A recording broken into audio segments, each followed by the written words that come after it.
ataupun pembekalan pada umum hari ini kepada Ketua Sistemik Insan Pembangunan Ibu Nanti Eskom MMMkom. Kami persilahkan waktu dan tempat. Silahkan Ibu.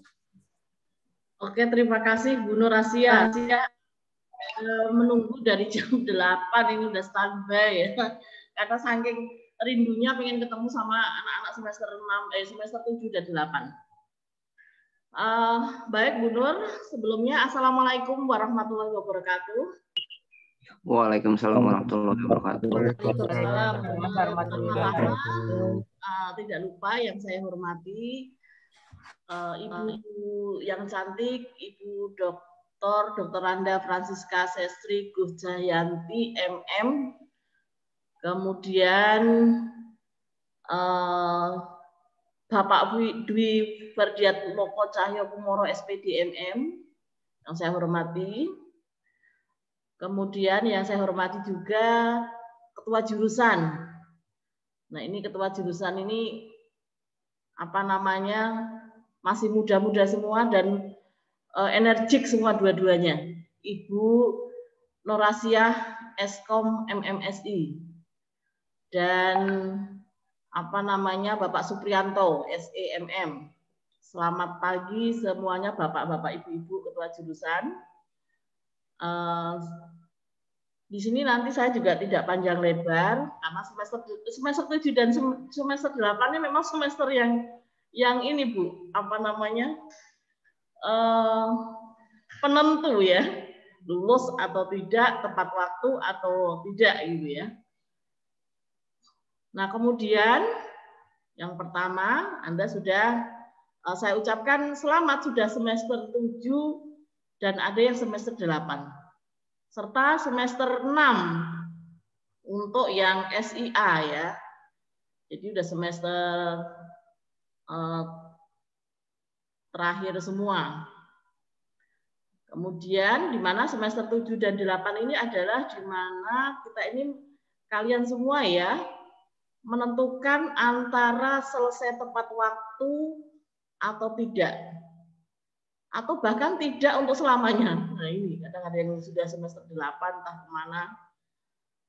Ya, banyak mahasiswa yang jadi nanti kategorinya ada mahasiswa yang bisa menyelesaikan skripsi dan tepat waktu. Banyak tuh ya. Tapi ada juga yang mahasiswa nanti akan menunda skripsi dan TA dengan berbagai macam alasan. Ya. Nah, ini saya harapkan 100% adalah yang pertama, menyelesaikan skripsi dan tugas akhir tepat waktu. Tidak ada yang tertinggal dan tidak ada yang menunda. Sehingga harapan saya adalah bukan 99% lagi, tetapi 100%. Bisa selesai on time dan apa namanya dengan nilai yang baik tentunya ya. Nah, kemudian kita apalagi sudah mau menginjak ini ya Bu Nur ya, dua kali kalau nggak salah kita mengikuti yang ini ya webinar 5.0 ini ya. Jadi dunia kerja ini nanti nextnya ya saat ini dan nanti kedepannya adalah yang dibutuhkan adalah orang-orang yang tidak hanya menguasai ilmu pengetahuan dan keterampilan yang ia pelajari di bangku kuliah saja, tetapi juga dibutuhkan orang-orang atau lulusan yang terampil. Nah, ini nanti akan dijelaskan sama Bu Francisca ini nanti tentang jadi orang itu terampilnya itu terampil seperti apa gitu kan ya. Ya, terampilnya adalah untuk hidup berdampingan dengan orang lain. Sepinter apapun kalian kalau tidak bisa hidup berdampingan dengan orang lain ya nanti susah. Dan hidup bermasyarakat. Melalui apa? Ya nanti kalau sudah masuk ke nanti sudah selesai kemudian ya kalau yang sudah bekerja ya ini ya yang belum ini nanti ya harus ditingkatkan. Yang sudah ditingkatkan yang belum dan ini pembelajaran ya. Jadi hidup bermasyarakat melalui sikap jujur, toleransi, termasuk empati ya. Empati sangat penting. Peduli. Kadang-kadang di perusahaan itu juga sama, di tempat kerja itu. Orangnya pinter, orangnya ini, dia programnya jago, codingnya sambil mermata selesai. Tapi tidak punya empati sama sekali. Itu nanti akan lambat laun akan tersingkirkan dengan seleksi alam ya, kalau Bu Nur bilang ya. Kemudian mampu bekerja tim ya, yang itu yang terpenting. Berkomunikasi baik, serta bisa mengendalikan emosi. Nah, itulah sebenarnya keterampilan seperti itulah yang dinamakan soft skill. Ini yang nanti akan dibutuhkan. Makanya ada beberapa penelitian yang saya baca, 80% itu ditentukan oleh soft skill ya, kesuksesan seseorang. Sisanya 20% ditentukan oleh hard skill. Kadang-kadang kita juga ini, temanku itu kayaknya biasa-biasa aja, tapi dia kok sekarang karirnya bagus ini ya, mungkin dari soft skill-nya kali, mungkin kan, kemungkinan besar. Nah, kemudian karena udah semester 7 dan 8, harapan saya adalah ya kami semua nanti sudah mulai menyusun proposal, mengajukan proposal, bahkan nanti bimbingan ya. Yang saya mau garis bawahi adalah bagaimana sih sebenarnya banyak sekali kemarin kejadian yang saya alami sendiri. Saya tidak akan menceritakan orang lain, menceritakan diri saya sendiri saja. Mengirim WA. Jam 1 malam mengirim WA, minta dikoreksi skripsinya. Lah saya bilang ini jam 1, untung saya jam 1 kadang-kadang belum tidur. Nah, ini mahasiswa jam 1 ngirim WA ke dosen pembimbing gitu ya. Jadi etika berkomunikasi itu juga perlu diperhatikan nanti yang semester 8 terutama ya. Salah satunya adalah mahasiswa diminta untuk menggunakan bahasa singkat, jangan menggunakan bahasa singkatan. Saya kadang bingung. Posisi di mana Bu Win? Saya lagi OTW. Sayanya disingkat SJ. Terus kemudian nanyain kapan, ya, singkatannya KPN. Ini mahasiswa singkatannya kadang-kadang kita tidak mengerti. Nah, sebaiknya kalau berkomunikasi dengan nanti saat bimbingan dengan dosen pembimbing ya, sama untuk semua dosen juga sama. Kalian semua berkomunikasi dengan semua dosen, bahkan bersama ketua jurusan, ya jangan disingkat-singkat gitu loh. Bingung nanti ininya. Menerjemahkan ini apa singkatannya ya, kalau OTW mungkin masih familiar, tapi kalau ini yang aneh-aneh gitu kan, AK, SY, DMN, nah itu bingung itu ya. Hindari kata-kata yang non formal karena kita orang akademik. Atau bisa kemarin saya malah mendapatkan kalimat IJ itu iya kali ya. IJ terus ini mahasiswa nih apa ini singkatan apa ini kan, jadi kita meraba-raba ya. Nah itu jadi etika itu penting, termasuk dari berkomunikasi sekarang kan melalui WA online ya. Gunakan bahasa yang formal, yang baik, yang jangan disingkat-singkat. Kemudian harus memperhatikan waktu juga, kapan waktu yang tepat, jangan sampai jam 1 malam menghubungi dosen, menghubungi kajur, ya kan? Oh, kalau kita itu tidur itu jam 8 ke atas ya, kalau udah jam 8 ke atas ya sudah stop, besok pagi lagi kita lanjutkan. Atau pas waktu-waktu ibadah misalnya pas Jumatan Anda menghubungi dosen jam 12 pas hari Jumat ya, mereka kebanyakan Jumatan misalnya, itu jangan, hindari itu ya. Terus saya juga dengan diri saya sendiri itu, saya banyak menerima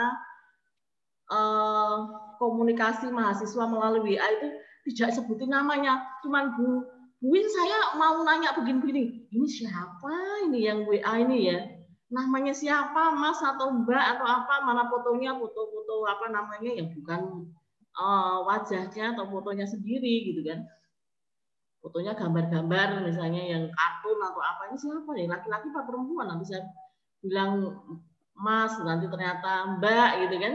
Jadi itu ya sedikit ya, tentang berkomunikasi melalui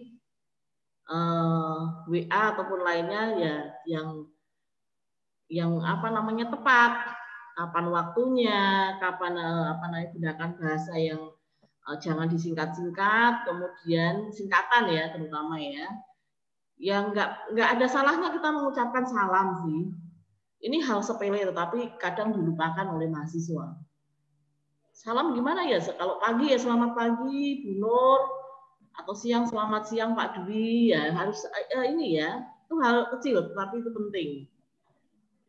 Nah, kemudian kalau sudah ya nggak ada salahnya juga. Terakhir terima kasih ya atau salam atau apa penutup. Nah, itu yang harus kita perhatikan, hal sepele, tapi itu kalau kita lakukan akan lebih baik. Nah, tadi sudah disinggung sedikit Bu Sesri ya tentang KKN. Semalam ada yang menanyakan. Nah, itu tadi sudah dijawab sama Bu Sesri di awal tadi. Kita mahasiswanya pekerja semua. Kalau disuruh KKN ke Badui sono, Badui dalam, nanti bagaimana kerjanya? Nah, kemudian harapan kami semua kalian semester 7 dan 8, nah terutama yang menyusun skripsi ini kan karena Anda ini kan mesti menggunakan program. Ya. Nah, saya minta Anda boleh belajar dengan orang lain, tetapi jangan dibuatin full semua. Nanti nggak ada seninya, nggak ada gregetnya kalian itu merasakan seninya orang menyusun skripsi itu susahnya kayak apa gitu.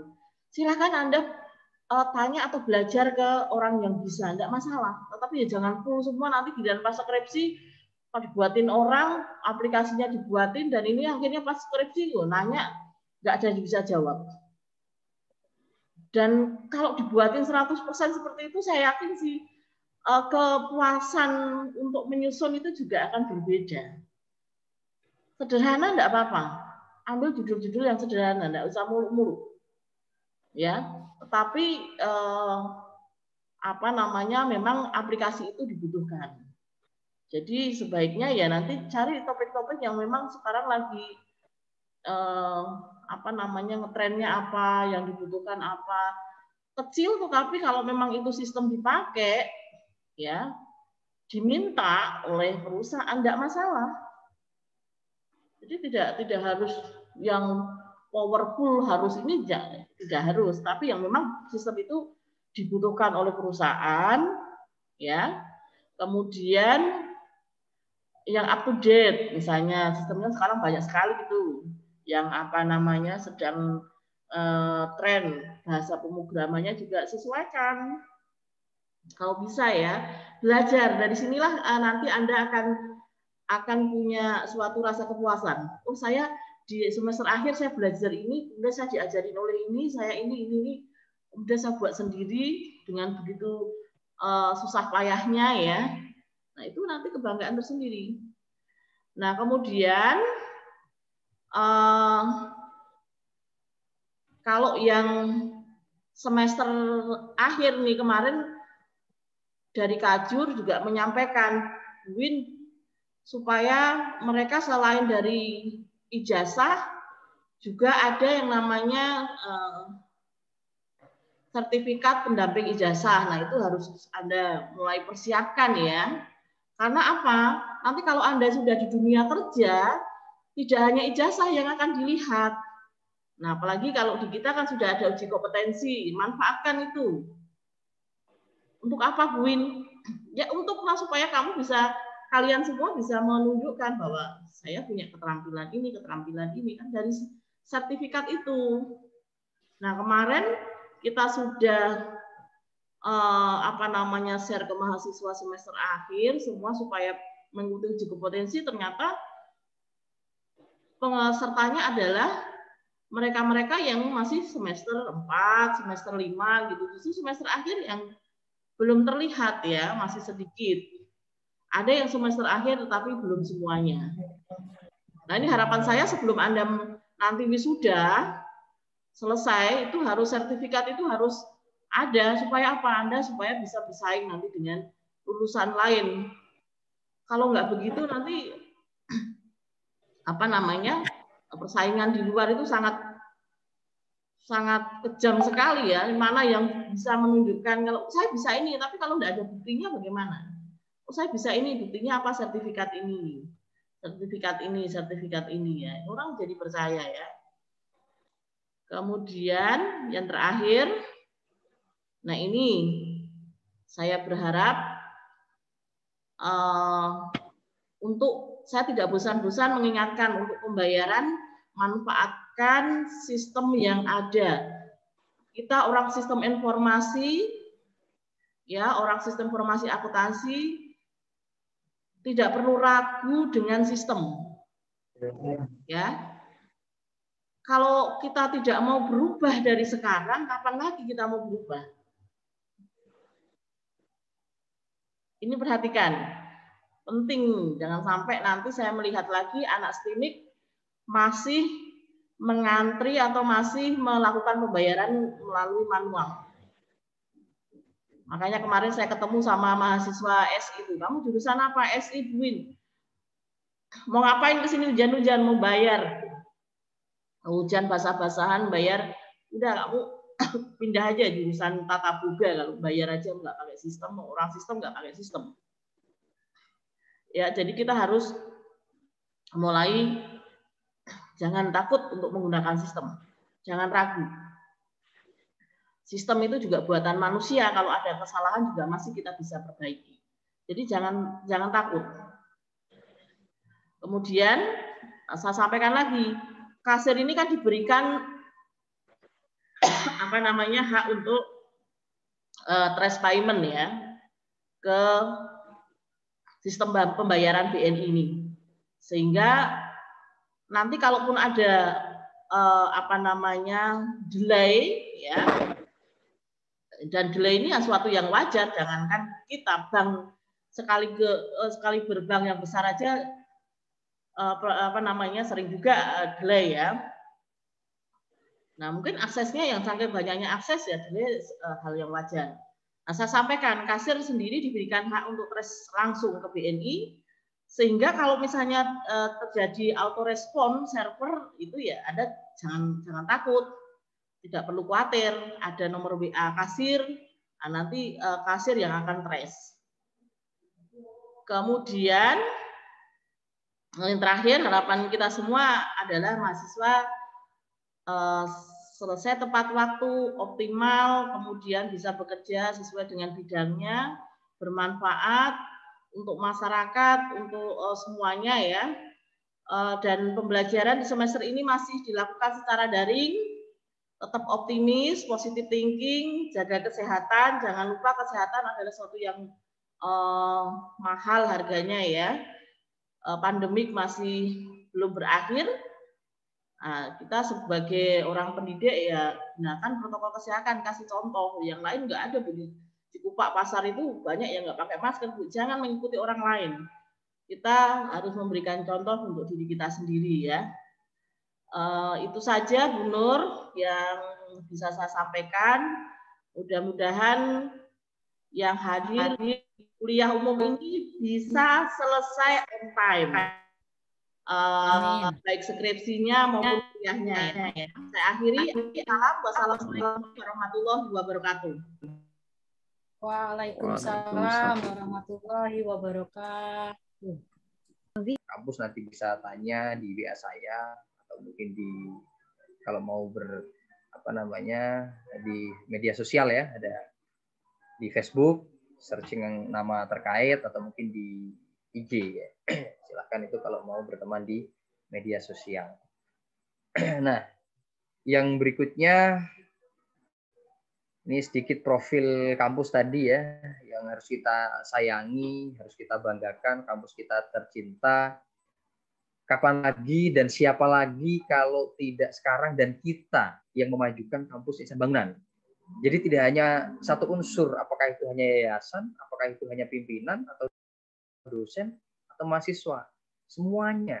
Ya, kita selalu berkolaborasi. Saya bilang, apakah artinya dosen-dosen yang profesional kalau mahasiswanya tidak betul-betul mau berkontribusi dan memang satu visi misi atau bersinergi, iya kan?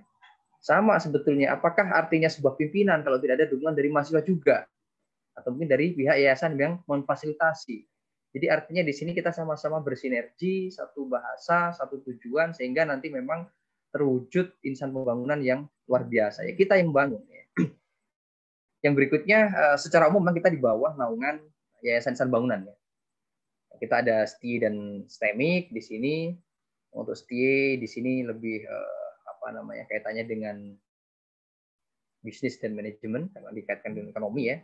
Di sini ada akuntansi D3, nanti juga ada S1 ya untuk akuntansi.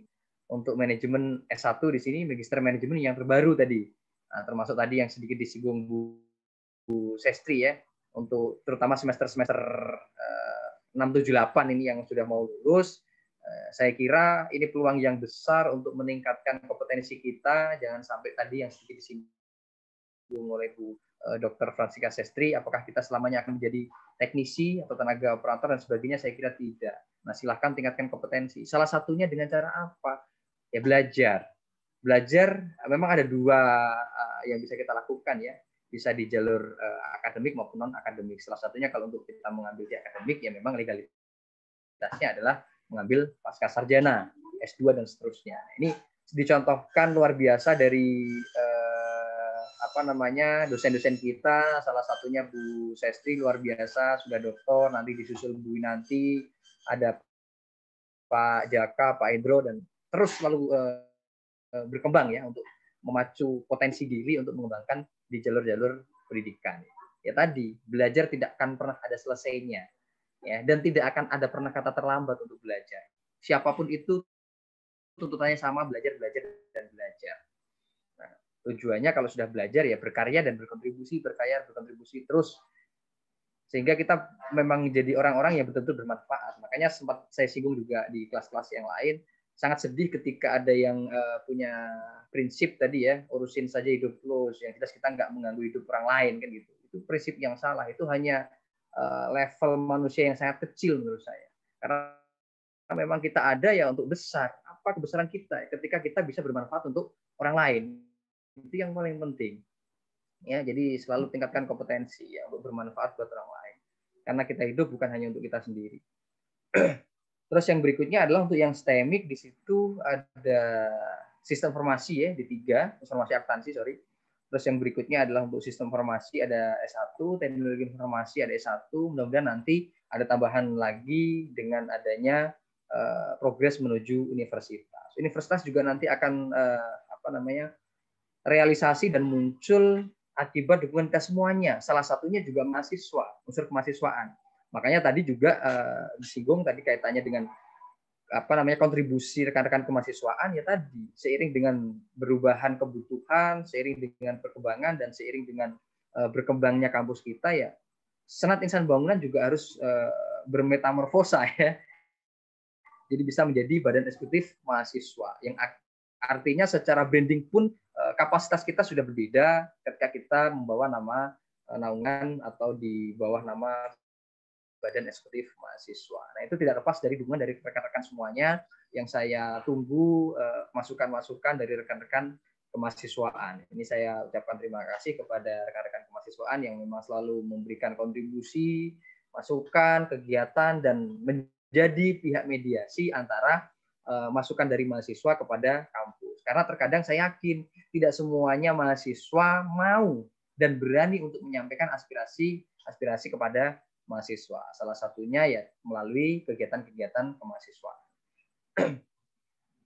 Nah, ini tadi keuntungan menjadi anggota kemahasiswaan ya. Salah 10-nya di sini. Yang lebih banyak ya tidak saya cantumkan, tapi minimal ini. Tapi saya tekankan di sini yang paling penting karena di sini sudah semester atas ya ini ya. Tapi tadi tidak ada kata terlambat. Jadi minimal ya sejauh ini yang saya tangkap ketika mahasiswa-mahasiswa yang memang sudah aktif di kegiatan kemahasiswaan ya tadi, gaya berkomunikasinya, gaya untuk menyampaikan pendapatnya, gaya untuk menyampaikan sebuah kata yang harus dipublish di depan umum itu sudah berbeda. Karena yang namanya komunikasi itu tidak gampang, butuh retorika. Apalagi kalau kita tujuannya adalah untuk mempengaruhi orang lain dengan gaya bahasa. Nah, disitulah sebetulnya kapasitas-kapasitas yang bisa kita pelajari, yang bisa kita dapatkan ketika kita mengikuti kegiatan kemahasiswaan. Minimal apa? Ketika sedang skripsi itu sudah ada biasa. Menghadapi Bu Winanti, menghadapi Bu Nur, menghadapi Bu Sestri, sudah terbiasa. Ya. Jadi bukan sesuatu yang asing lagi. Bahkan ada juga rekan-rekan mahasiswa yang sidang juga dari perkenalan saja sudah kelihatan bahwa orang ini tidak biasa berkomunikasi di depan umum. Padahal baru menghadapi 2 dosen. Nah, itu minimal salah satu manfaat yang bisa kita dapatkan ketika kita mengikuti kegiatan mahasiswa ya, kegiatan mahasiswa. Kalau di kelas kan saya kira memang ada untuk pembelajaran atau proses belajar secara akademik, tapi saya kira untuk porsinya tidak sebanyak ketika kita berorganisasi secara langsung. Karena kesempatan itu akan semakin banyak. Kalau tidak percaya silahkan tanya kepada rekan-rekan mahasiswa, ada saudara Aji dan sebagainya. Nah, selain untuk membagi waktu, di sini ada ya, memperluas pergaulan, terus mengatur waktu, kepemimpinan, leadership dan sebagainya. Nah, yang berikutnya juga kalau kita kaitkan dengan contoh sederhana saja, kalau kita mengikuti seminar kok kita sebagai peserta, itu saya kira siapa saja bisa ya. Caranya gimana? Ya daftar dan bayar, selesai. Meskipun secara ilmu kita dapat, tapi akan jadi porsi yang lebih luar biasa ketika kita punya sertifikat atau piagam sebagai ketua pelaksana, ya kan? Atau mungkin sebagai sekretaris, atau mungkin sebagai bendahara, atau mungkin sebagai seksi yang lain. Nah, itu akan menjadi bobot yang lebih manakala kita nanti di masyarakat maupun di dunia kerja. Contoh sederhana saja, kalau saya misalnya sebagai HRD ya, memilih karyawan, sama-sama misalnya yang satu IPK-nya 3,5, ya syarat minimal 3,0, yang satu IPK-nya 3,5, tapi dia tidak punya pengalaman apa-apa, hanya ijazah dan transkrip nilai. Tapi yang bawahnya ada IPK 3,4, secara akademik memang di bawahnya. Tapi dengan melampirkan berkas-berkas untuk kompetensi yang lain, misalnya banyak melakukan kegiatan seminar, workshop, apalagi nanti banyak sertifikat sebagai ketua, pelaksana, bendahara, dan sebagainya. Secara kompetensi sudah ragu. Kalau saya pribadi, saya akan pilih yang 3,4 dengan tambahan kompetensi-kompetensi terkait daripada saya hanya mengejar IPK. Dengan catatan, IPK juga penting dijadikan sebagai standarisasi untuk administratif ya. Jadi ini juga saya pesan kepada rekan-rekan kemahasiswaan, IPK itu nggak penting, nggak juga. Karena secara kualifikasi kalau misalnya memang minimal 3,0, Anda punya potensi sebagus apapun, retorika sebagus apapun, kalau memang IPK-nya tidak masuk, ya tidak akan lolos kualifikasi secara administratif. Karena administratif itu yang pertama. Ya, itu yang paling penting. Jadi silahkan, selain mengembangkan secara kompetensi di dunia akademik, non-akademik juga perlu ditingkatkan. Akan menjadi kelebihan misalnya nanti ada pinter musik, ya kan? Anda pinter bulu tangkis, pinter futsal, pinter untuk jurnalistik, pinter untuk menyusun proposal dan sebagainya, pinter negosiasi, pinter untuk berkomunikasi. Itu saya kira menjadi nilai lebih yang bisa kita mengembangkan di kedepannya ya. Nah, di kampus kita memang ada beberapa. Nah, ini secara strukturisasi ya, memang di bawah naungan PUKE 3 itu ada senat kemahasiswaan yang nanti mudah-mudahan kita berubah menjadi badan eksekutif mahasiswa. Di bawahnya ada departemen dan himpunan. Nah, departemen di situ himpunan dulu ya. Himpunan memang di sini di bawah naungan jurusan, mereka yang akomodir kegiatan-kegiatan di level jurusan ya. Menyelenggarakan workshop, seminar, terus nanti aspirasi-aspirasi atau mungkin masukan-masukan di level jurusan bisa sebetulnya dimasukkan melalui rekan-rekan himpunan ya, selain kajur sebetulnya. Karena sebetulnya rekan-rekan pengurus himpunan itu juga sebagai mediasi antar mahasiswa-mahasiswa level jurusan kepada pimpinan kampus atau pihak kampus. Termasuk pengembangan, terus termasuk kemajuan jurusan juga bisa disupport dari rekan-rekan kemahasiswaan juga terkait dengan kegiatan, menyelenggarakan event-event dan seterusnya, itu memang dari rekan-rekan kemahasiswaan. Nah, manajemen ada HMM ya di sini ya. Sistem informasi ada HMSI, untuk yang akuntansi ada HMAK ya. Untuk HMM ada Pak Budaya, untuk HMSI ada Bu Nur, HMAK ada Pak Supri, HMSI ada Pak Supri, HMTI ada Bu Nur ya, Nur Asia. Nah, itu untuk yang departemen. Departemen di sini adalah untuk mengakomodir minat dan bakat mahasiswa. Jadi minat dan bakat itu kan sebetulnya secara akademik memang tidak regulasi secara kurikulum ya. Tapi di kampus memang di sini difasilitasi dan diarahkan dengan adanya UKM atau unit kegiatan kemahasiswaan.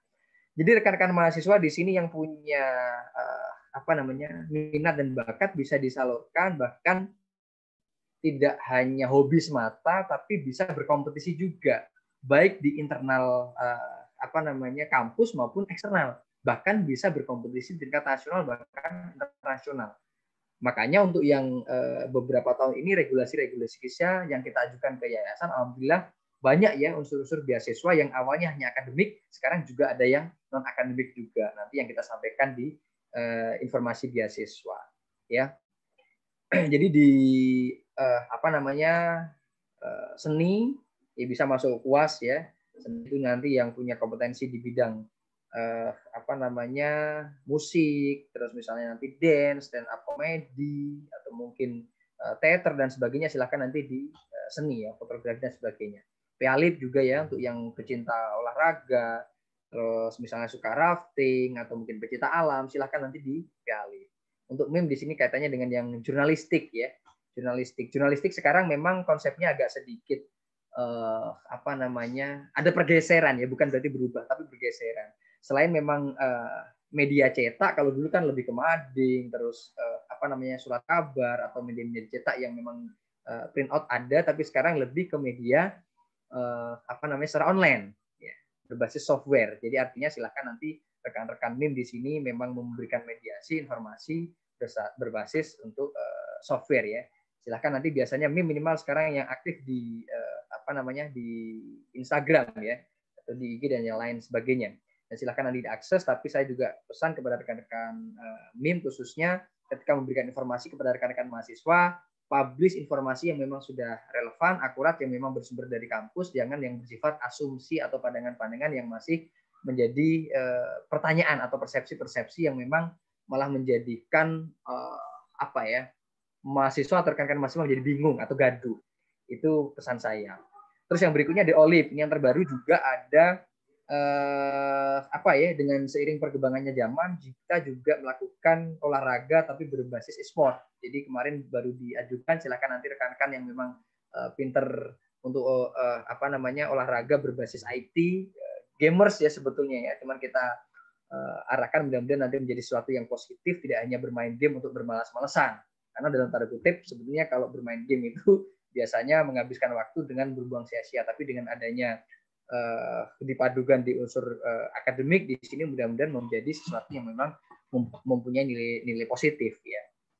Untuk yang berwirausaha nanti berkolaborasi bisa di Kaum, komit untuk yang IT, English Club nanti bisa kaitannya dengan bahasa Inggris, LDK Royan untuk yang agama Islam, untuk yang Himakib, untuk yang non-Muslim dalam artinya adalah untuk yang Kristiani. Jadi kalau ada pertanyaan apakah hanya itu Pak, ya seiring dengan perkembangannya waktu, seiring dengan masukan-masukan mahasiswa nanti dan memang ada bakat-bakat baru yang memang diakomodir dan memang dianggap perlu, ya silakan. Nanti pasti akan semakin berkembang.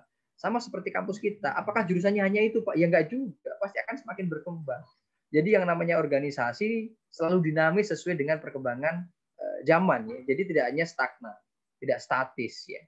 Itu untuk organisasi kemahasiswaan. Terus yang berikutnya yang paling penting adalah untuk jalur beasiswa. Beasiswa memang banyak di kita regulasinya, tapi secara umum kita kategorikan jadi 3. Ini perhatikan. Beasiswa bisa kita dapatkan ketika kita masuk atau mau masuk di kampus dan bangunan. Jadi ini mungkin tidak bisa kita dapatkan karena Anda sudah menjadi mahasiswa kita atau menjadi mahasiswa insan bangunan. Tapi setidaknya tadi ya, bisa sambil menyelam cari mutiara ya Bu Sestri. Kalau cari minum air itu kita masih rugi. Tapi ya cari mutiara saja ya. Kalau minum air itu rugi, cari makanan rugi, cari mutiara aja kalau menyelam itu ya. Jadi silakan nanti diinformasikan ke saudara, tetangga, kerabat atau mungkin lingkungan sekitarnya kalau memang membutuhkan informasi ini. Untuk jalur masuk pertama. Jalur masuk kita ada bidik misi. Jadi yang awalnya hanya di kampus negeri, regulasi di kampus kita 2018 jalan ya. Sampai sekarang itu kita ada bidik misi, meskipun istilahnya sekarang diganti menjadi KIP. ini diperuntukkan kepada mereka yang kurang mampu tapi punya kompetensi di bidang akademik. Di cover dari pemerintah 100% full. Caranya gimana Pak? Ini yang paling penting. Silakan informasikan untuk mengakses atau mendaftarkan diri di akun Kemendikbud. Ya buka aja di Google, mendaftar KIP Kemendikbud, pasti ada itu. Caranya regulasinya seperti apa. Nah, print out bawa ke kampus insan bangunan. Meskipun ada beberapa seleksi, tidak semuanya kita terima. Karena apa? Kita berbasis atau berbatas kuota. Ya, jadi silakan mereka yang punya kompetensi tidak hanya di cover 100%, tapi mendapatkan uang saku per bulannya 600 sampai 700 ribu dari pemerintah. Langsung masuk ke rekening mahasiswa itu. Ya. Jadi kampus kita bukan aba-aba lagi dan levelnya kita sudah setara dengan kampus-kampus negeri karena tidak semua kampus bisa menyelenggarakan beasiswa KIP atau bidik misi. Ya, ini sebuah prestasi yang luar biasa untuk kampus kita ya. Terus yang berikutnya adalah beasiswa Yayasan Bidik Misi. Ini dari yayasan luar biasa ya. Mereka untuk yang yatim dan yatim piatu silakan mulai dari D3 dan nanti bisa lanjut ke S1 dengan membawa surat keterangan yatim ya atau yatim piatu akan mendapatkan beasiswa 100% free. Silakan diinformasikan ya. Sutrisno, Istiqomah barangkali ada tetangganya atau saudaranya atau mungkin yang membutuhkan, silakan informasikan. Nah, ini untuk yang prestasi ranking sekolah ya, untuk kelas reguler pagi di sini ranking 1 100% di cover, ranking 2 sampai 3 75%, ranking 4 sampai 10 50% kelas reguler pagi ya. Bawa fotokopi raport atau surat keterangan dari sekolah. Terus yang berikutnya adalah beasiswa Yayasan Prestasi Non Akademik. Nah, ini untuk yang daftar di kampus kita kalau punya prestasi beasiswa internasional itu 100% di cover untuk semester 1. 1 semester artinya ya. 75 untuk nasional, 50 untuk provinsi, untuk daerah sama kota 25%. Syaratnya gimana Pak? Bawa lampiran surat keterangan atau sertifikat atau piagam yang bisa dipertanggungjawabkan kepada kampus saat pendaftaran. Ya. Yang berikutnya adalah beasiswa yayasan khusus. Ini untuk anak guru honorer, anak pensiunan ASN, TNI dan Polri ya, anak PNS lah ya, untuk yang sudah pensiun. Terus yang berikutnya adalah beasiswa aspirasi khusus. Ini diuntukkan kepada mereka-mereka yang memang direkomendasikan oleh pihak-pihak tertentu, misalnya punya prestasi dari sekolah, ya kan? Misalnya kurang mampu direkomendasikan dari lingkungan setempat atau daerah atau desa ya, silakan di sini. Mulai dari D3 pagi dan bisa berjenjang ke S1. Jadi silahkan disampaikan ke rekan-rekan tetangganya, saudaranya, atau mungkin kerabatnya, ada porsi-porsi beasiswa yang bisa kita dapatkan. Bahkan biasanya untuk yang merekomendasikan itu biasanya mendapatkan yang sejauh ini berjalan ya 100.000. Makanya ketika mendaftarkan silahkan nanti diinformasikan bahwa di situ kan ada ya siapa yang merekomendasikan, silakan direkomendasikan misalnya dari Sutrisno atau mungkin dari Istiqomah, biasanya mendapatkan 100.000 pada saat pendaftaran di front office. Ya, jadi tadi kalau kita bisa membuat 100 orang, ya bukan hanya 100.000 ya, tinggal 100 kali 100 ya. Membawa 10 orang sudah kelihatan ya 1 juta, 20 orang 2 juta ya. Jadi silakan. Terus yang berikutnya adalah ini yang paling penting, ongoing untuk mahasiswa, artinya Anda ya bisa mendapatkan ini. BPPA. BPPA itu beasiswa peningkatan prestasi akademik. Ini diperuntukkan kepada mereka yang punya prestasi awalnya. Tapi karena ada COVID ya 2020 dan di sini masuk 2021 semester ganjil dan genap, di sini regulasinya dirubah menjadi UKT. Kalau ada yang tanya bagaimana Pak mengajukan UKT, di sini yang berjalan sudah ongoing. Artinya yang genap di sini sudah berjalan dari yang ganjil kemarin. Jadi diperuntukkan untuk mereka yang memang terkendala masalah COVID atau kendala masa biaya, surat keterangan bermateri COVID dan ini akan kita ajukan secara sistem dan sifatnya kuota, tidak bisa semuanya. Informasinya di mana Pak? Di Mading, silakan selalu akses dan di melalui Kajur atau grup biasanya ya. Jadi silahkan di situ. Tapi di sini sekali lagi saya tekankan sifatnya kuota, tidak semuanya bisa mendapatkan. Siapa yang cepat dan siapa yang memenuhi persyaratan di sini yang kita ambil. Ya. Jadi untuk yang berjalan di sini sifatnya ongoing karena kebijakan pemerintah. Kita nggak bisa mengakses semuanya atau kita dapatkan semuanya. Artinya terbatas sesuai dengan kuota. Yang berikutnya adalah beasiswa Yayasan Indeks Prestasi Semester. Ini untuk yang mereka punya IPK di atas 3,5 di kelas, ya. Perhatikan di sini. Di atas 3,5 di kelas, ya. Dan diambil yang terbaik, yang diambil hanya 1 orang setiap kelasnya. Pertanyaannya, Pak, bagaimana cara mengajukan? Tidak usah repot-repot mengajukan. Secara sistem, mana yang paling baik di kelas diambil 1 orang, secara regulasi dari BAAK akan diberikan beasiswa dan nanti ada SK-nya yang diterbitkan melalui kajur informasinya. Jadi pertanyaannya, Pak, gimana cara mengetahuinya? Pak, bagaimana cara mendapatkannya? Tidak usah mendapatkannya. Kalau Anda tidak diinformasikan, berarti Anda bukan yang terbaik kelasnya. Karena yang terbaik pasti nanti diinformasikan. Ya, yang terbaik pasti diinformasikan. Minimal 3,5. Ya, jadi artinya 3,6, 3,7. Pak, saya kan 3,8 kok nggak ada. Ya berarti ada yang di atas Anda, di kelas Anda. Silahkan dicari kan gitu ya. Dimas Istiqomah ya, silahkan nanti dicari. Jadi kalau misalnya saya 3,9 Pak kok nggak dapet, ya berarti ada yang di atas Anda kan gitu ya. Jadi nggak usah dibuat bingung karena di sini sistematika yang paling tinggi dan minimal 3,5 dan diambil hanya 1 orang. Ya, terus yang berikutnya beasiswa prestasi kreativitas mahasiswa. Jadi mereka-mereka yang punya, nomor 3 dulu ya, yang akademik, non akademik. Jadi silahkan di sini berpacu, misalnya nanti Dimas misalnya, Pak, saya pinter atau saya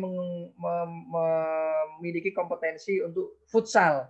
Silahkan nanti mengajukan kalau ada event-event tingkat nasional, internasional, silahkan ajukan melalui rekan-rekan di OLIP, ya. Misalnya Dimas, Pak, saya pinter, Pak, juara apa? Juara joget, Pak, tingkat internasional. Enggak apa-apa. Nanti kalau memang yang menyelenggarakan kredibilitasnya bisa bisa diakui ya, nanti silakan mengajukan lomba joget misalnya ya, silakan itu. Enggak ada masalah ya. Selama memang masih sesuai dengan visi misi kampus. Dan kalau internasional levelnya kita nanti ada 100% 1 semester ya. Nasional sama 75%, 50 untuk yang provinsi, 25 untuk kota dan kabupaten. Tapi saya kira kalau kita di akademis ya jangan cari yang lomba joget ya. Siapa tahu nanti kalau misalnya ada lomba sains, misalnya lomba karya ilmiah atau mungkin lomba di bidang teknologi melalui rekan-rekan komit atau HMTI, HMSI, silahkan di situ nanti diikut sertakan ya. Jadi jangan memilih lomba-lomba yang aneh-aneh karena kita memang di dunia akademik. Untuk yang kreativitas mahasiswa, di sini mahasiswa yang punya kontribusi kepada kampus, di sini bisa 2 arah ya, bisa bersumber dari mahasiswa atau mungkin dari kampus yang mendelegasikan. Kita nanti bisa nilai secara pimpinan, kira-kira mahasiswa ini mempunyai atau bisa kita layak mendapatkan beasiswa berapa persen sesuai dengan apa sumbangsi yang diberikan kepada kampus. Jadi artinya banyak regulasi beasiswa yang bisa kita dapatkan dan ini memang program baru semuanya ya, baru berjalan, ada yang 1 tahun bahkan ada yang baru semester ini. Jadi silakan nanti diinformasikan dan tujuan kita apa ya? Tujuan kita adalah memberikan motivasi kepada rekan-rekan mahasiswa untuk berkontribusi dan bersinergi kepada kampus Insan Bangunan. Sekali lagi saya sampaikan, yang menjadikan kampus menjadi besar tidak hanya dosennya, tidak hanya pimpinannya, tidak hanya yayasannya, tapi ada partisipasi dan kontribusi yang diberikan mahasiswa. Tadi saya tekankan ya, apalah artinya dosen punya pangkat tinggi, punya jabatan tinggi, punya pendidikan tinggi, tapi tidak bisa bersinergi dengan rekan-rekan mahasiswa. Jadi luar biasa kontribusi dan partisipasi mahasiswa. Jadi silakan kita tunggu masukan-masukan dari unsur mahasiswa. Nah, yang terakhir adalah beasiswa yang bisa kita dapatkan ketika keluar. Nah, ini mungkin yang paling penting karena ada semester akut, ya, semester akut, semester tua. Jadi ini Anda bisa dapatkan dengan cara apa? Yang IPK-nya tertinggi, ya, bisa diambil nanti 1 orang, 2 orang, atau 3 orang. Biasanya nanti bisa diinformasikan. Yang IPK tertinggi, yang D3 biasanya langsung lanjut S1. Yang S1 lanjut ke S2. Bahkan tidak menutup kemungkinan yang S2 biasanya direkrut menjadi tenaga pendidikan di kita, bisa staf atau mungkin menjadi dosen. Karena memang sebetulnya output dari kampus kita luar biasa. banyak dosen-dosen kita yang punya kompetensi luar biasa yang memang menjadi tenaga profesional di kampus kita. Saya sebut misalnya Pak Supriyanto, itu alumni kita yang memang luar biasa di kampus kita, outputnya luar biasa ya. Menjadi pimpinan di perusahaan sudah pernah, wirausaha sudah pernah, di kampus kita juga menjadi kaprodi, luar biasa ya partisipasi dan kontribusi beliau. Di luar sana dosen juga banyak, ada Pak Cipto, ya ada Pak Jumiran, ya. Jadi banyak dosen-dosen kita yang berasal dari alumni kita yang memang punya kualifikasi yang luar biasa, ya. Tidak kalah penting, tidak kalah dengan kampus-kampus yang lain. Jadi silahkan untuk berlomba-lomba, memacu untuk selalu berkompetisi, berkompetensi.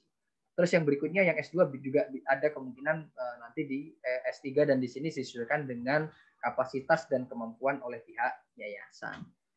Itu mungkin yang bisa saya sampaikan, Bu Sestri, Bu Winanti, Bu Nur dan Pak Sri. Kurang lebihnya mohon maaf. Kalau informasi lebih lanjut bisa ditanyakan melalui saya pribadi atau mungkin nanti kalau ada waktu bisa nanti di kuliah umum. Saya sangat senang kalau ada mahasiswa-mahasiswa yang aktif untuk menanyakan dan memberikan masukan-masukan kepada kampus. Tidak lain tujuannya adalah untuk meningkatkan kampus kita akan selalu menjadi lebih maju ya. Saya akhiri, selamat siang. Ya, kurang lebihnya mohon maaf. Assalamualaikum warahmatullahi wabarakatuh. Waalaikumsalam. Waalaikumsalam warahmatullahi wabarakatuh. Waalaikumsalam warahmatullahi wabarakatuh.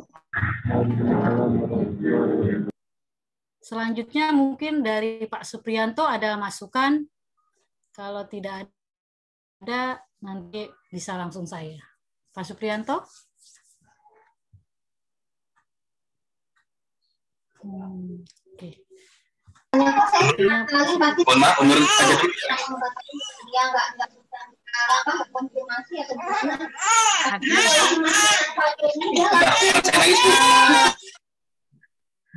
Pak Supriyanto, mungkin saya yang handle dulu sebentar ya Pak Supriyanto. Nanti Pak Supriyanto sesi tanya jawab boleh ya Pak ya? Absensi. Ya, langsung saja mungkin dari saya share screen.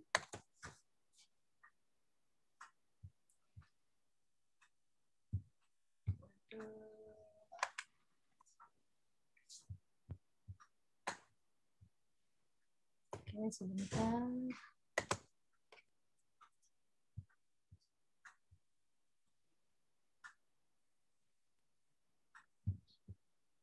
Oke, karena sekarang ada semester 7 dan 8 yang saya yakin mereka pasti sudah banyak yang bertanya mengenai kapan sih saya boleh mengajukan proposal ataupun pengajuan skripsi mereka bilangnya, atau dibilangnya kadang, Bu, kapan saya bisa melakukan bimbingan gitu ya. Oke, nah sebelum kalian melakukan bimbingan, saya harap kalian melakukan prosedur dulu ataupun persyaratan-persyaratan yang harus dilakukan untuk melakukan pengajuan proposal skripsi yang nantinya akan disetujui oleh ketua jurusan ya. Artinya dalam hal ini kalau untuk jurusan sistem informasi adalah saya. Tapi tidak semua hal itu harus ke saya ya. Artinya gini, tergantung kendala apa yang dihadapi oleh mahasiswa. Mohon maaf, ada yang nanya ke saya, Bu Nur, kampus buka jam berapa ya? Nah, itu harusnya sih kalian bisa tanyakan ke FO atau kalian bisa lihat di pengumuman jam kerja sih sebenarnya ya. Oke, kalau memang mengalami kendala perkuliahan gitu ya, artinya nanti kalau kalian yang sekarang semester 8 mungkin kendala dalam hal bimbingan juga atau dengan dosen gitu ya, itu menghubungi ketua jurusannya. Ya. Nah, ini nomor telepon yang bisa dihubungi untuk kalau memang mau konsultasi dengan saya ya.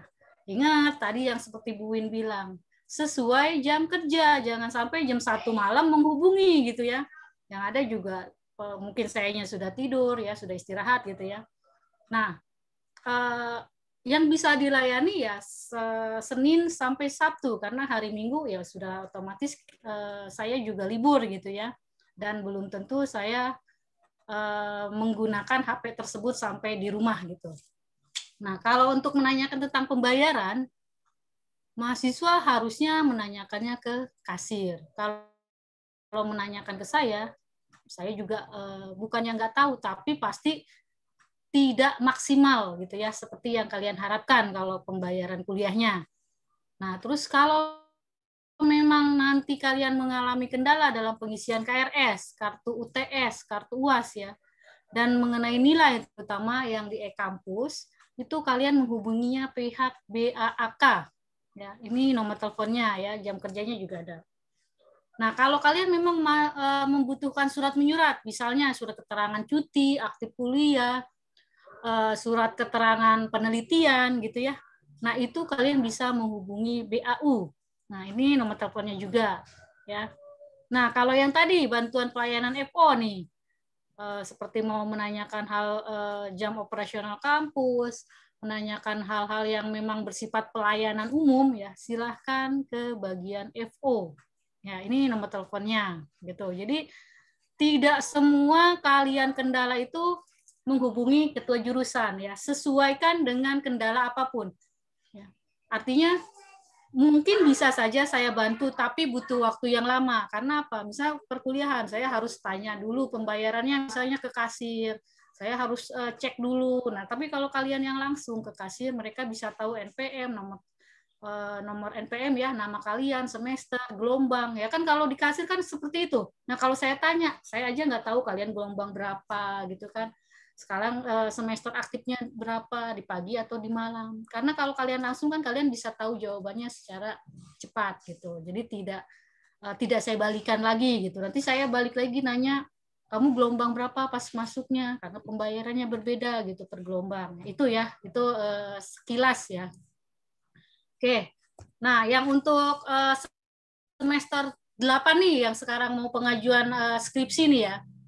Syarat-syarat yang harus diajukan kepada saya pada saat mengajukan skripsi ya, ini semuanya kalian harus miliki untuk bisa melakukan upload proposal ke dalam e-kampus nantinya ya. Di sini ada form permohonan pengajuan skripsinya. Nah, itu bisa di-download di link tersebut ya. Nanti kalian bisa kunjungi website STIMIK IPM-nya. Terus tempelkan foto, baru di-scan kalau udah diisi semua. Terus bukti pembayaran bimbingan skripsi, artinya kwitansi pembayaran tahap pertama jika memang kalian angsur, minimal ya, karena ada minimalnya. Terus yang kedua, scan KTP. Terus ada yang bilang, Bu, saya KTP-nya belum jadi. Adanya surat keterangan KTP sementara atau surat keterangan KTP gitu ya, misalnya, silahkan. Ya. Terus scan ijazah terakhir. Artinya kalau kalian SMA ya SMA, kalau SMK ya SMK ya. Jangan yang SD yang terakhirnya, ingat. Terus kartu perpustakaan nasional, sekarang kalian bisa masuk link ke kartu perpustakaan nasional, tidak perlu datang, itu sudah cukup ya. Jadi Bu, perpus itu butuh waktu, bisa daftar online melalui Perpusnas, ada linknya ya, ada webnya. Terus scan sertifikat seminar, 4 seminar yang berbeda. Kalau sekarang mungkin banyak yang webinar, bukan hanya seminar. Silahkan yang webinar tersebut pun dipersilahkan. Ya. Ataupun pelatihan, Bu, saya adanya pelatihan atau workshop. Tidak apa-apa, boleh. Ya. Terus yang berikutnya, sertifikat OSMARU atau OSDIKMARU, atau sekarang dibilangnya PKKMB. Ya. Itu juga dimasukkan. Terus yang berikutnya yang sertifikat kuliah umum ya.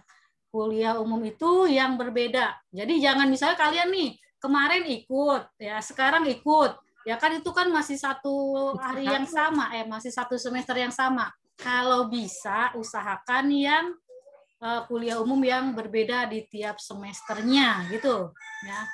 Yang berikutnya adalah scan DNS atau daftar nilai sementara, atau kalau tidak ada daftar nilai sementara, KHS boleh. Dari semester akhir sampai dari semester pertama sampai dengan yang terakhir ya. Kalian bisa download di e-kampus juga itu. Ini nilainya ya yang tadi. Nah, data ini kalian urutkan dari 1 sampai 9 ini, kalian scan dalam satu format ZIP ataupun di RAR. Ya, urutannya tetap tadi misalnya kartu surat permohonan, KTP, ijazah dan lain sebagainya. Urutkan dari 1 sampai akhir dalam satu file, ya. Kalau sudah diurutkan dalam satu file, dibikin menjadi zip atau RAR, karena di dalam e-kampus itu kalau datanya besar kalian tidak bisa upload, karena nanti kan kalian juga harus upload proposalnya. Proposalnya itu 3 judul proposal yang berbeda. Jangan sampai yang diupload itu judulnya sama, masih tetap itu, tapi dibikin 3 proposal gitu. Itu berbeda lagi ininya, hasilnya ya. Nah, 3 judul yang berbeda ini harus berisi bab 1 sampai dengan bab 3 ya. Nanti dari semua persyaratan, terakhir adalah proposal, masuk ke dalam e-kampusnya, proposalnya isinya dari bab 1 sampai bab 3. Nah, di sini kenapa saya beri warna merah, tidak boleh memiliki nilai D dan E yang tercantum di KHS ataupun DNS. Ya. Karena kalau kalian masih ada nilai D dan E, kalian harus memperbaiki nilai tersebut. Ya. Berarti kalian dinyatakan belum lulus secara minimal kuota daripada jumlah SKS yang harus terpenuhi. Tuh. Terus mata kuliah pemrograman yang akan digunakan di dalam skripsi minimal nilainya adalah B. Misal kalian menggunakan programnya PHP MySQL. Kalau nilainya C, kalian harus minimalnya adalah B. Kalau lebih bagus lagi kalau A gitu ya, tapi ini minimal. Nah, jika memang mau memperbaiki nilai ataupun mengambil tutorial daripada nilai yang tadi D atau yang C misalnya yang tadi pemrograman tersebut, kalian bisa melakukan akses layanan di Remedial Stimik ini. Kalian bisa nanti langsung klik di situ, ada panduannya bagaimana cara melakukan tutorial tersebut, pendaftarannya dan lain sebagainya. Ya. Terus paling lambat proposal dan semua data persyaratan yang masuk ke sistem e-kampus saya terima paling lambat tanggal 14 Maret tahunnya 2021 ya, bukan 2022. Paling lambat jam 5 sore saya tunggu. Ya. Karena saat sistem sudah masuk kan saya harus baca proposal segala macam untuk saya menyetujui nantinya. Ya. Nah, kalau mengalami kendala untuk login ataupun untuk upload proposal skripsinya, bisa menghubungi bagian BAAK ya, Pak Ahmad Lutfi Eskom, ini nomornya.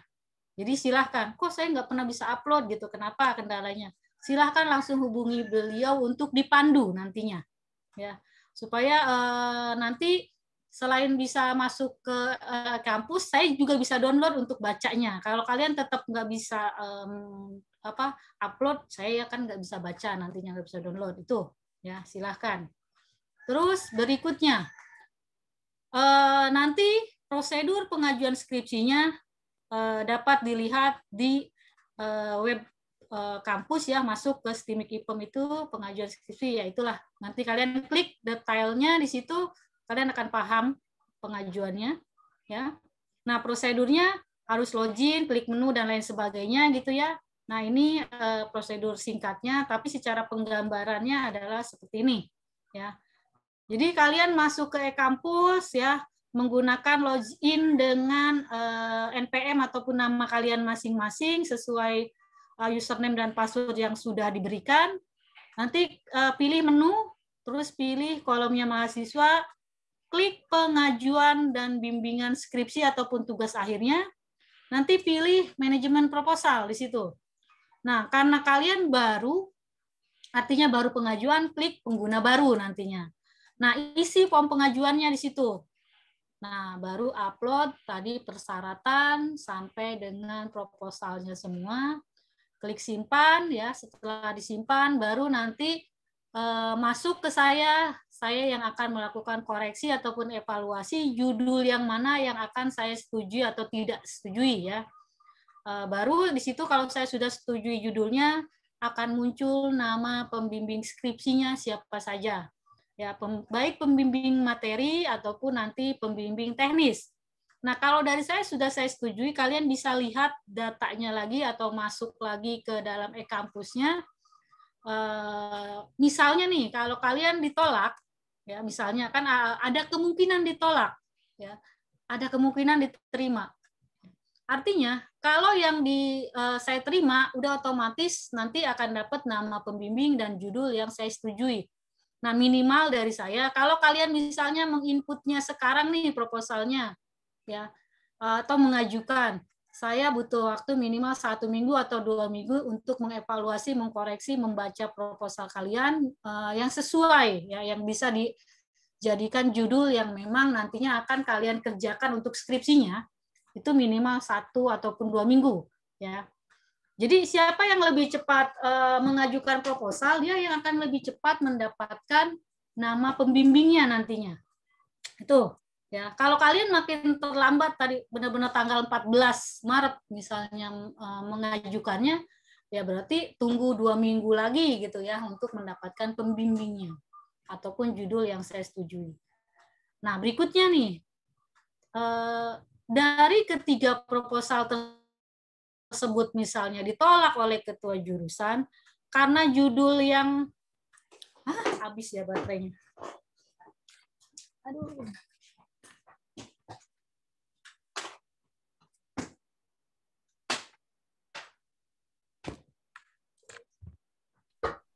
Dicas dulu Bu, dicolokin dulu. Ya, habis Bu, sorry. Baterainya habis. Dicolok bisa nggak?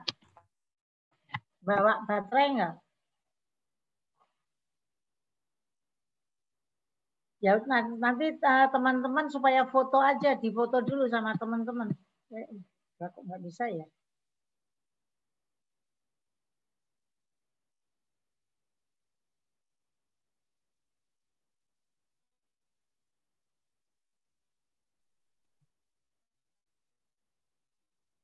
Teman-teman difoto dulu aja itunya ya. Ini judul yang tuliskan Tika atau nanti minta materinya Bu Nur. Iya, Bu. Ya, jadi nanti materinya minta Bu Nur, minta di email terus di-share masing-masing apa namanya ini. Mungkin Pak Supri meneruskan Pak Supri. Baik, siap Bu. Monggo. Ya, terima kasih waktunya.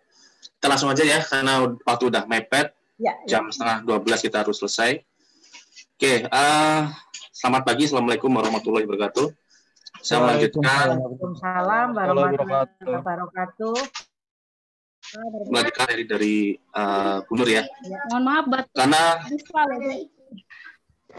lanjutkan Pak. Oh iya, Bu Nur. Oke. Baterainya habis.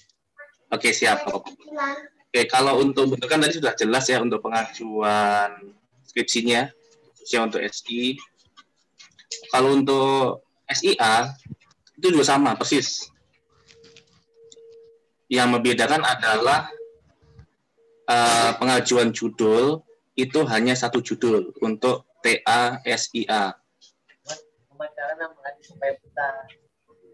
Jadi tidak perlu 3 judul, tetap 1, 2 sampai 3. Kemudian untuk ini yang banyak ditanyakan, kartu perpusnas ya. Jadi teman-teman di sini sudah punya kartu perpusnas atau belum? Sudah, Pak. Belum, Pak. Oke. Kemarin saya sudah diskusi dengan Ibu Ketua, Ibu Winanti. Untuk kartu perpusnas, karena kita bicara saat ini kondisi pandemi, maka cukup dengan keanggotaan online, teman-teman ya. Kalau yang sudah punya syukur, tapi kalau yang belum punya nanti bisa menggunakan keanggotaan online. Jadi teman-teman nanti bisa melampirkan bukti loginnya, kemudian ada nomor keanggotaannya. Jadi teman-teman tidak perlu ke perpusnas. Kalau misalnya Pak, memang saya posisinya di dekat Jakarta dan mau ke perpusnas, boleh nggak apa-apa. Jadi dari keanggotaan online itu nanti kalau teman-teman pengen cetak, tinggal ke kantor perpusnas. Tapi karena saat ini meskipun dibuka ya, dibuka 1.000 pengunjung setiap harinya dan ada protokol kesehatannya. Nanti saya share. Jadi teman-teman cukup dengan menjadi keanggotaan online, bisa diakses di keanggotaan perpusnas ya, .go.id. Nanti buka aja di situ, teman-teman daftar. Kemudian untuk tadi satu judul untuk SIA itu berarti satu judul. Kalau untuk Perpusnas, kartu Perpusnas berarti kan berlaku semua Bu ya, SI dan SIA Bu ya, karena ini kan sama persyaratannya, jadi teman-teman bisa dengan kemudahan online. Kemudian untuk apalagi ya, pembagian dosen pembimbing, kalau misalnya teman-teman sudah diberikan SK, kemudian ternyata dosen pembimbingnya tidak, bisa dibilang tidak efektif, itu aja ya, saya bilangnya tidak efektif gitu, komunikasinya dan seterusnya, teman-teman bisa mengajukan perubahan dosen pembimbing. Artinya kita juga tidak mau menghambat teman-teman untuk selangkah lagi lulus gitu ya, sudah berjuang selama 3 tahun lebih, sudah berjuang selama 4 tahun lebih, artinya teman-teman, kurang 5 tahun ya, tidak mungkin kita persulit di masa-masa terakhir ini. Ya teman-teman, ketika nanti ada kendala terkait dengan TA atau skripsi, bisa disampaikan ke ketua jurusan. Mungkin itu saja dari saya. Teman-teman ya, kalau ada pertanyaan, monggo silahkan bisa via chat atau langsung disampaikan, sebutkan nama dan jurusan.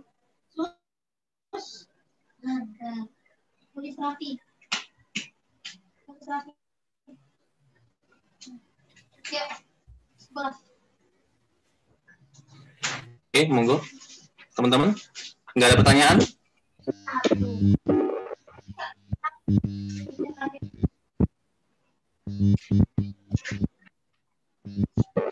Bisa di-share nggak proses yang masalah tadi Bapak bilang? Syarat tadi anggota. Oh iya, nanti saya syaratnya ada. Nanti teman-teman gini aja, ntar saya copyin dulu ya. Ada kok. Tinggal teman-teman nanti buka di di keanggotaan Perpusnas, itu syaratnya cuman ada NIK KTP saja sih. Nanti isi formulir situ ada. Diajarin aja Pak, nanti kasihan, jadi langsung aja. Nanti biasanya kan orang susah memang ngisi-ngisi gitu, dikasih tipnya aja Pak Supri.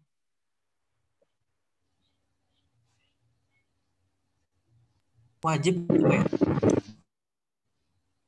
Wajib. Ini mau mirip wajib. Ya, Ibu. Wajib ya. Coba tanya sama Pak Supri tadi, kalau menurut presentasi Bu Nur itu wajib ya. Jadi walaupun kalian tidak bisa langsung ke sana, tapi kalau memang sesekali, karena ini kan liburnya panjang, mau main ke sana, ya boleh. Tapi kalau enggak, itu bisa pakai online mendaftarnya. Nanti Pak Supri mau kasih linknya mungkin ya. Nih, contohnya. Ini teman-teman ya. Nih. Teman-teman bisa mengisi di sini. Nanti ada keanggotaan online. Nah, tinggal mendaftar.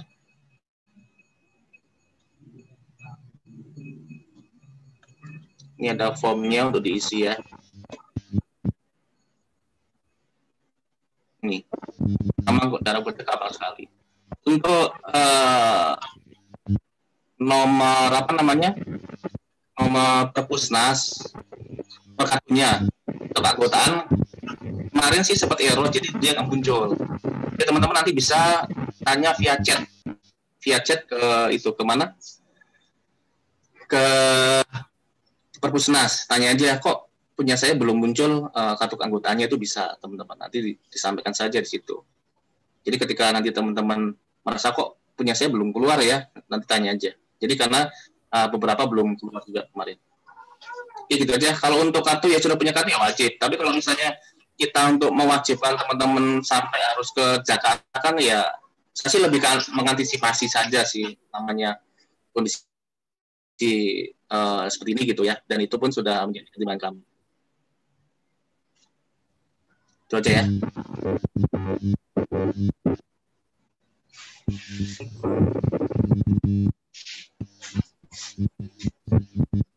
Oke, selanjutnya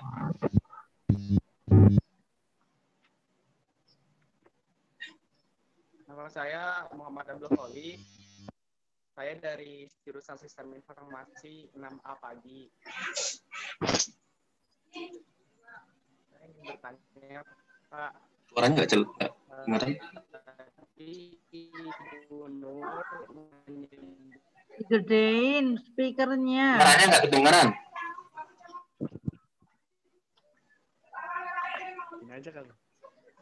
Nah, udah. Nama saya Coba. Muhammad Abdul Khali dari Sistem Informasi 6A pagi, Bu. Pak, saya ingin bertanya.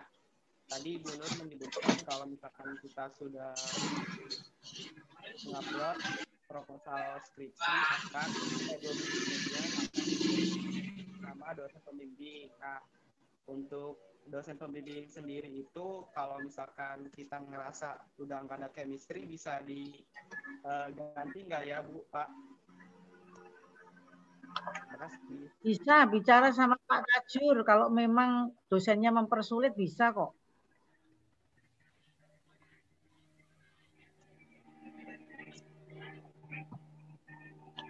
Bisa. Tapi alasannya harus benar-benar masuk akal.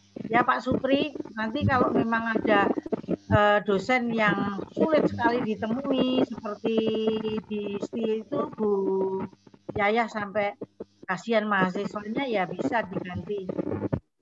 Iya, betul Bu. Nah, mosok kalau dosen pembimbingnya di misalnya ya itu di perbatasan Jakarta dengan di Kupa misalnya harus menemui ke Jakarta kan kasihan mahasiswanya Pak. Betul. Semua juga sudah bisa online ya teman-teman. Minta online aja gimana kalau memang jauh gitu. Tapi kalau misalnya ke Cikupa gitu atau ke kampus mungkin masih jangkau. Masih oke. Kalau ke kampus itu masih oke. Tapi kalau harus ke Jakarta kan ada Pak. Bu. Atau di mall mana ya mesake mahasiswa malah suruh jajakin. Aduh. Ini contoh yang apa namanya? Contoh kartu perpusnas keanggotaan online ya. Ini kayak gini. Ya Pak Supri. Online perpusnas ini sebenarnya. Jadi teman-teman cukup melampirkan ini aja sih. Bagus Pak Supri. Iya. Pak, Aji boleh nanya nggak Pak? Ya Mas Aji, semalam udah nanya sekarang nanya lagi nggak apa-apa. Baik Pak. Pak, regulasi untuk perpusnas, kenapa harus ada kartu perpusnas kalau nggak anggota? Itu biar buat apa ya Pak? Oke. Untuk perpusnas dibantu jawab Bu Sestri. Gimana Pak? Ya, karena itu persyaratan memang sekarang persyaratannya dari Kemendikti seperti itu. Jadi mahasiswa itu artinya harus mereferensi daripada perpustakaan nasional sehingga itu benar-benar hasil skripsinya itu menjadi rekanan dari perpusnas. Nanti kalau seandainya itu sudah link, itu nama kita ada di sana. Itu Pak Supri, kayak misalnya saya menulis jurnal ya, karena sudah apa namanya link, misalnya melalui UBM gitu ya, itu nama saya itu ada di perpusnas sana gitu Pak. Jadi itu bukan akal-akal, memang benar-benar itu diakuin oleh negara gitu. Itu ya mau mere. Oh, berarti dari Permendikti Bu ya? Ya. Ya, oke. Terima kasih Bu. Ya, sama-sama.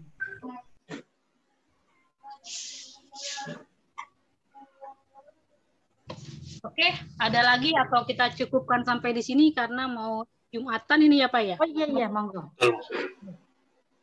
Cukup? Mau tanya Bu? Cukup. Masih ada yang mau nanya. Nanti kalau pertanyaan yang mengenai proposal silahkan ajukan langsung ke Tajur aja ya. Kalaupun memang ada yang belum misalnya. Ya ditutup Bu Nur. Ya, Bu mau nanya lagi Bu. Bu mau boleh nggak Bu? 1 menit sama Bu Nur, coba 1 menit. Oh ya, Bu, untuk beasiswa itu S2-nya ada yang ke luar negeri nggak Bu? Belum ada untuk yang keluar negeri, masih yang di dalam negeri. Kalau kali-kali gitu ada yang keluar negeri Bu. Kalau keluar negeri minimal TOEFL 500, kamu TOEFL-nya berapa? Belum sih. Ya minimal TOEFL-nya harus minimal. TOEFL dulu ya, TOEFL. Iya. Oke. Pak Supri juga mau. Kalau di luar negeri. Ya Pak Supri, disekolahkan lagi. Siap, Bu. Kita aja belum. Oke. Oke, langsung saja mungkin ya Bu Sestri, Pak Supri, Pak Dwi dan Bu Winanti, karena